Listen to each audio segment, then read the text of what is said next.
কুমড়োর জমিতে কিভাবে আপনারা চাপান দেওয়ার মাধ্যমে গাছের গোড়া বাঁধবেন, আর সেই সাথে কোন কোন সার আপনারা কি পরিমাণে কিভাবে দেবেন, কি অনুখাদ্য আপনারা জমিতে ব্যবহার করবেন, সেই নিয়েই আজকের বিস্তারিত আলোচনা হবে।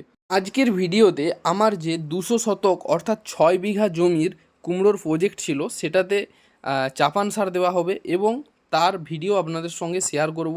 কোন কোন সার দেওয়া হচ্ছে, কিভাবে দেওয়া হচ্ছে, সমস্তটা আজকে আমি দেখাবো। তার জন্য ভিডিওটি শেষ পর্যন্ত দেখুন। চলুন ভিডিওটিকে শুরু করা যাক। সর্বপ্রথম আপনারা সারের মিশ্রণটা দেখে নিন, অর্থাৎ কোন কোন সার আমি দিচ্ছি, সেই সাথে কি পরিমাণে দিচ্ছি। এখানে যে সারটা তৈরি করা হচ্ছে এটা 100 শতক জমির জন্য, অর্থাৎ যে 33 শতকের বিঘে রয়েছে 3 বিঘের জন্য। সর্বপ্রথম দেখুন এখানে সয়েল প্লাস রয়েছে এগ্রোমিন, যেটা রয়েছে আপনার 5 কিলো, 1 কিলোর প্যাকেট 5টা রয়েছে। আর 10-26-26 যেটা রয়েছে ইফকো কোম্পানির 10-26-26, সেটা রয়েছে 3 বস্তা, অর্থাৎ এগুলো 50 কেজির করে বস্তা এবং তিন বস্তাতে 150 কেজি। আর তার সাথে আরেকটা যেটা রয়েছে ইউরিয়া, তো ইউরিয়া সম্ভবত এই যে বস্তাটা হয় ইউরিয়ার 45 কেজির বস্তা হয়, তো ইউরিয়া রয়েছে 45 কেজি। আর অনুখাদ্য যেটা বলছি, অনুখাদ্য অ্যাকচুয়ালি নয়, এটা সয়েল প্লাসটা, ওটা রয়েছে 5 কিলো। তো টোটাল যে মিশ্রণটা হলো সেটা হলো আপনার 150, আর এদিকে 45 এবং 5 অর্থাৎ 200 কেজি। 100 শতক জমির জন্য আমি 200 কেজির মতো ব্যবহার করছি। তার মধ্যে 10-26-26টায় 150 কেজি অর্থাৎ 3 বস্তা, আর যেটা সয়েল প্লাস রয়েছে ওটা 5 কিলো, সেই সাথে ইউরিয়া যেটা বলছি ওটা রয়েছে 45 কিলো। তো এই টোটাল মিশ্রণটাকে সর্বপ্রথম একটা জায়গায় ভালো করে মাখিয়ে নিতে হবে। তো এটা মাখানোর পর কিন্তু জমিতে ব্যবহার করা হবে।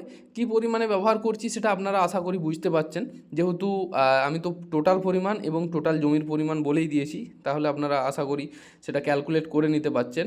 আর কি পদ্ধতিতে দিচ্ছেন সেটা তো আপনাদেরকে দেখাবো। দেখুন সর্বপ্রথম 10-26গুলো দিয়ে দেওয়ার পর তার উপরে কিন্তু ইউরিয়াটা দিয়ে দেওয়া হচ্ছে। তো তারপর এবারে আমরা যে সয়েল প্লাসটা রয়েছে এগ্রোমিন ম্যাক্স, এগ্রোমিনের যে সয়েল প্লাসটা রয়েছে সেটা আমরা ব্যবহার করব। এটা ব্যবহার করার ফলে অনেক কাজ হয় এবং জমির উর্বরতা শক্তিও বৃদ্ধি পায়। তো এটা তার জন্য আমি বেশিরভাগ জায়গায় সব জায়গায় ব্যবহার করি। এটা আপনারা না পেলে অন্যান্য অনুখাদ্য ব্যবহার করতে পারেন, যে কোনো অনুখাদ্য বা সেই দানা জাতীয় যেই অনুখাদ্যগুলো হয় 1 কিলোর প্যাকেটে পাওয়া যায়, 5 কিলোর প্যাকেটে, সেগুলোও আপনারা ব্যবহার করতে পারেন। এইগুলো দেওয়া ভালো, কারণ এগুলো যদি দেওয়া হয় ফলের বৃদ্ধি দ্রুত হয় আর ফলটা খুব সুস্থ সবল ও আকর্ষণীয় হয়। তো এখানে পুরো মিশ্রণটা নিয়ে নেওয়া হয়েছে, অর্থাৎ পুরো যা যা দেওয়ার ছিল দিয়ে দিয়েছি। তারপর এটাকে যেটা করতে হবে, ভালোভাবে সমস্ত মিশ্রণটাকে মাখিয়ে নিতে হবে। দেখুন এখানে যেমন 10-26-26 ইউরিয়া এবং সয়েল প্লাস সমস্তটা দেখুন ভালোভাবে কিন্তু মেশানো হয়ে যাচ্ছে, এবং মেশানোর পর এটাকে এরপর আমরা কিন্তু ছড়ানোর জন্য উপযোগী করে তুলব। অর্থাৎ এই যে মিশ্রণটা হচ্ছে এটাতে আর কিচ্ছু না, ডাইরেক্ট এটা নিয়েই জমিতে দেওয়া হবে। তো এরপরে আর কোনো কিছু মেশানোও হবে না, জাস্ট এটুকুই থাকবে। তো এটাকে ভালোভাবে এরপর দেখুন একবার মিশিয়ে নিয়েছি, একবার মেশালেই হবে, এটাতে আর দেওয়ার কিছু নেই, মেশানোর ভালোভাবে মিশে যাচ্ছে একবারে। তারপর কিন্তু বালতিতে করে এটাকে কুড়িয়ে এরপর আপনারা দেখেন যে কিভাবে আমরা গাছের সাইডে দিচ্ছি রিং করে, সেটা আপনারা দেখুন লক্ষ্য করলে ভালো করে বুঝতে পারবেন। এখানে দেখুন এরপর কিন্তু যে গাছ রয়েছে গাছগুলোর থেকে দূরে যে নালাটা বা ড্রেনটা করেছি সেটাতে এক মুঠো করে হাতের মুঠির মাধ্যমে এক মুঠি করে নিয়ে কিন্তু দেওয়া হচ্ছে, দেখুন ভালো করে।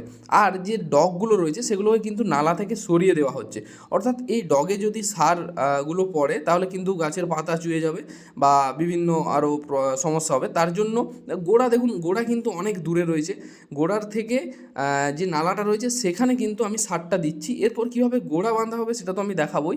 আর জমিতে দেখুন কিন্তু জল দেওয়া আছে, আগের দিন জল দেওয়া হয়েছে, কারণ এটা ভেজা অবস্থায় করলেই খুব ভালো হয়।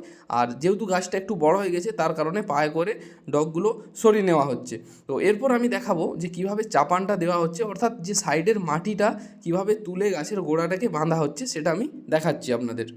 এবার দেখুন চাপান দেওয়া শুরু হয়ে গেছে। তো কিভাবে চাপানটা দেওয়া হচ্ছে যদি ভালো করে লক্ষ্য করেন তাহলে আশা করি বুঝতে পারবেন যে সাইডে যে বেডটা রয়েছে সেখান থেকে কোদালে করে মাটি নেওয়া হচ্ছে এবং গাছের গোড়া থেকে ভালো করে মজবুত করা হচ্ছে। দেখুন গাছের গোড়ায় কিন্তু মাটিটা দেওয়া হচ্ছে, অথচ আপনার যে সারটা ছিল সেটা কিন্তু ড্রেনেই মাটির মধ্যে চাপা পড়ে যাচ্ছে। তো এক্ষেত্রে গাছটা কী হবে, অতি দ্রুত সারটা পাবে আর খুব তাড়াতাড়ি কিন্তু গাছটাকে বৃদ্ধি পেতে সাহায্য করবে।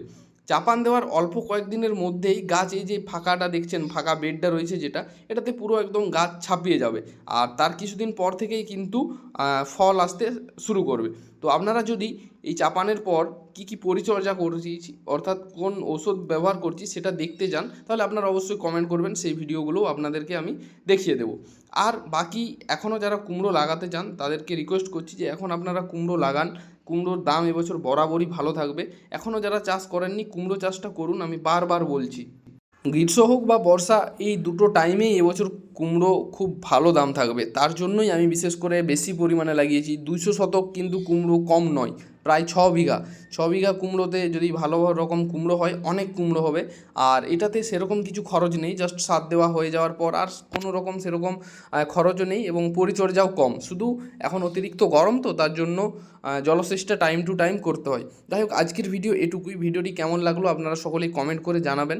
পরের ভিডিওগুলো দেখার জন্য অবশ্যই আমাদের চ্যানেলকে সাবস্ক্রাইব করে রাখুন। সকলেই ভালো থাকুন, সুস্থ থাকুন, এই কামনা করে আজকের ভিডিওটি শেষ করলাম।